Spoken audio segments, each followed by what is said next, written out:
ഇങ്ങനെ കാണുമ്പോ തന്നെ അറിയാത് കയ്പാണെന്നുള്ളത്. വേറെ ചിലർ കുടിക്കുന്നത് കണ്ടു കഴിഞ്ഞാൽ വലിയ പണക്കാരൊക്കെ കുടിക്കുന്ന കണ്ടാൽ ഇത് ഏതാണ്ട് ഭയങ്കര ടേസ്റ്റ് ഉള്ള ഒരു കാര്യമുണ്ട്. ഇത് ഞാൻ അവിടെ ചെന്നപ്പോ നമ്മളിലെ ആക്ടർ ഉണർന്ന് പ്രവർത്തിക്കുകയാണെങ്കിൽ അടുത്തിരിക്കുന്ന ആള് എങ്ങനെയാണ് ഊണ് കഴിക്കുന്നത് എന്നുള്ള മാനറിസമൊക്കെ നമുക്ക് നോക്കി പഠിക്കുക എന്നുള്ള എളുപ്പമാണ്. ചിലര് വളരെ വളരെ ആസ്വദിച്ച് എല്ലാം, ചിലരാണെങ്കിൽ വഴിപാട് പോലെ ഇരുന്ന് കഴിക്കുന്നവരുണ്ട്.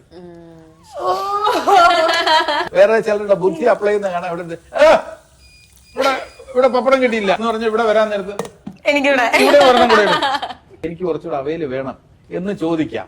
സാമാന്യമായിട്ട് നല്ല രീതിയിൽ പെരുമാറുന്ന ഒരാളാണ് എന്ത് പറഞ്ഞത് കുറച്ച് അവിയൽ എനിക്ക് വേണം എന്ന് പറയുന്നതിന് വരും.